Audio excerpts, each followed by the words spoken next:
Are you one of those who has missed the DILR cutoff last year in CAT?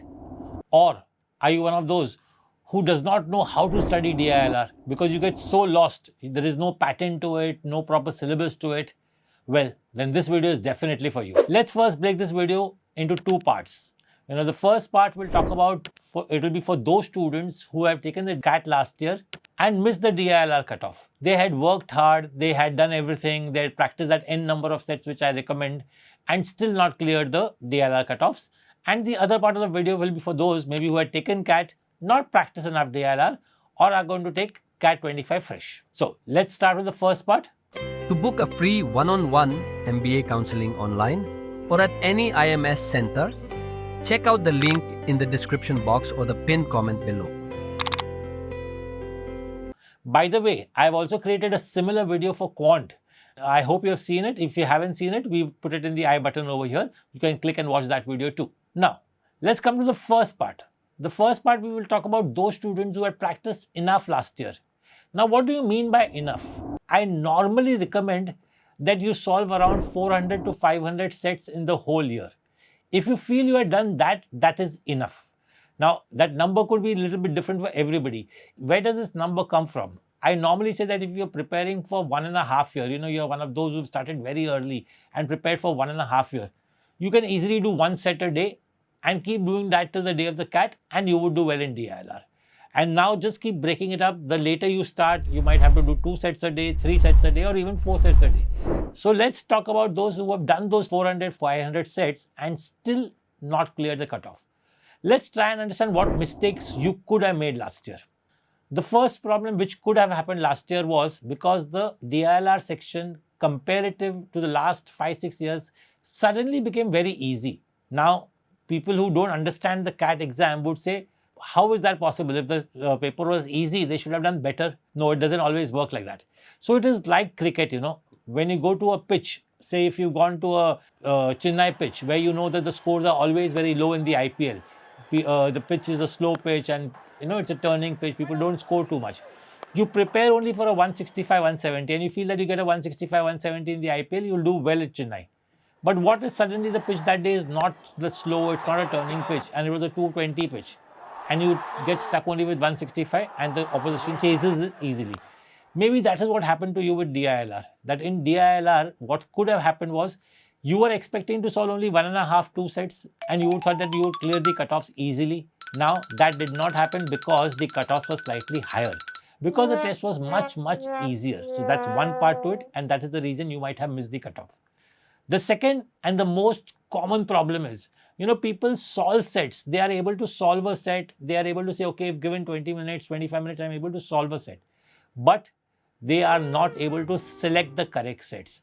If I have seen so many students, if I sit with them and if I actually select out of the 5 sets, the best 2 sets and give it to them, they are able to clear the cutoffs very comfortably. But if they were given all the 5 sets together, they are not able to clear cutoffs. So set selection is very, very, very important.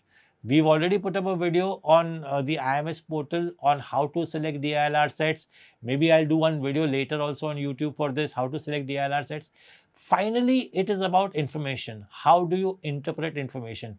How many direct statements, how many indirect statements is the most important thing. When you look at a set and say there are 10 statements given to me, out of these 10, if more than 5 are direct, it is a kind of an easy set, but if less than 5 are direct and there are more indirect statements, it's kind of a difficult set. Well, that's not the only thing. There'll be a lot of other things also.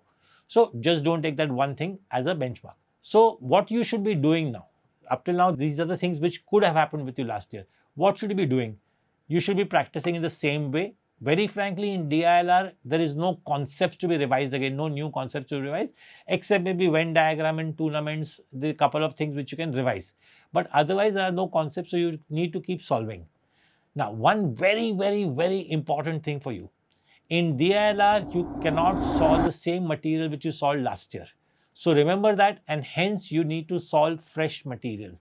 IMS will come out with fresh 20 live tests and 20 take-home tests, which will be approximately 40 tests, which will be anywhere close to 160 to 200 sets.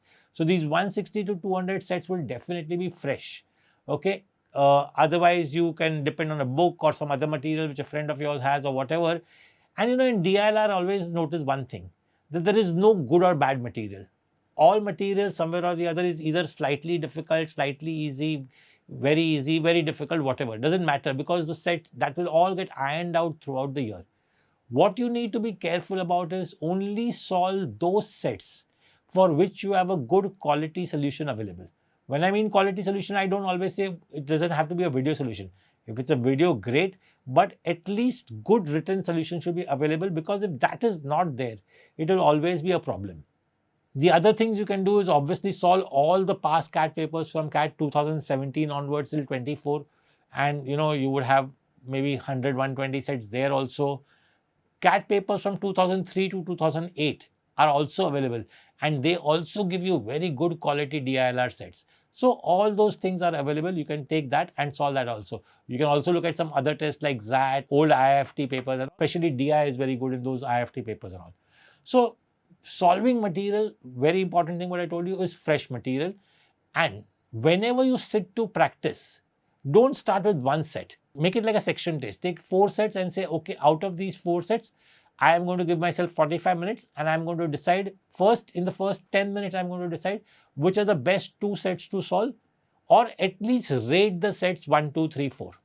You might have the rating sometime as 1, 1, 2, 3, because you might feel any 2 sets are equally easy. So 1, 1, 2, 3, or 1, 2, 2, 3, or 1, 2, 3, 3, or whatever, doesn't matter. I want you to rate those 4 sets, because that is how you will have the confidence on the day of the CAT to select the sets. Selection for me is the most important part of DILR. Okay. Moving on to those students who haven't practiced enough. Well, let's assume we are somewhere mid-April right now, and from here onwards, you're starting your DILR prep. You have approximately May, June, July, August, September, October, and some part of November. So you have approximately 7 months, which is around 200 days. Around 16, 17 sets in a week is what I would expect you to solve.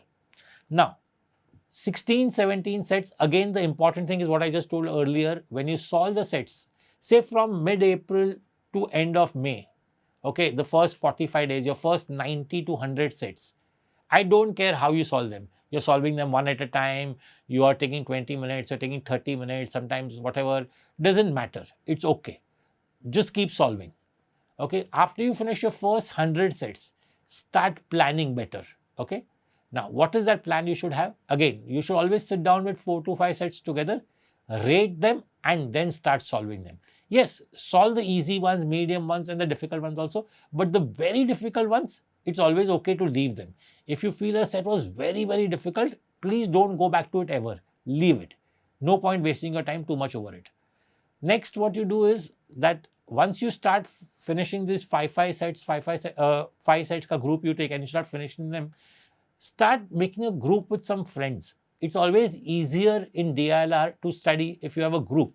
So if, say, there is a group of 5, 6 people who decide to solve these 5 sets, say in the next 3 days, it's always easy if you have on WhatsApp or on any other medium, you have a group where people talk about that they have finished this. There is some kind of healthy discussion happening over those sets. It's easier that way. Learn from your mentors, whether you have done an offline class or an online class, or whether you're looking at a recorded video. Learn from the mentor how is he solving the set. Just don't look at the solution. Maybe ask him, sir or teacher, how did you think of this step? How did you think that this had to go before, and why not this before? So ask these questions, because that is how you learn from the mentor in DILR. Because if you're just going to look at it blankly and say, okay, this is the solution and I will now practice it, it is not going to work. Because what will happen is that once you look at the solution, the set has become useless. Okay, it is all the effort which you take before you see the solution, which is very important. And that is why never see video solutions of DILR sets before you've actually taken a lot of effort. Take some effort, keep going back. Like if there are 8 statements, you've gone through the statements once, whichever statement you have completely used up, tick them. Which you haven't done them, keep going back and round and round and round. There will always be some information where the set will suddenly open up and you will feel, wow, that eureka moment will come and you will get the set. Practicing DILR, there is just a matter of keeping on doing, put your head down and just keeping on practicing. It's like, how sportsmen say, just get up in the morning, and keep practicing, keep hitting enough. If you're a cricketer, keep hitting enough balls, or if you're a tennis player, just keep taking those swings. And also, like how for any sportsman, other exercises are important. Like if you're a sportsman and you play cricket, you don't play only cricket, but you also do some weightlifting, you also do some bodybuilding, you build your stamina. Similarly for DILR, some puzzles, some quizzes will always help you. So maybe, are you playing Wordle? Are you playing Sudoku? Sudoku is very important, builds your logic, especially the difficult level Sudokus. If you're using an app, use the hard level or the difficult level Sudoku. It really makes you think the way DILR sets in CAT make you think. So if you are doing Kakuro or any of these puzzles, they all really help you. So whatever you are comfortable with, you can do.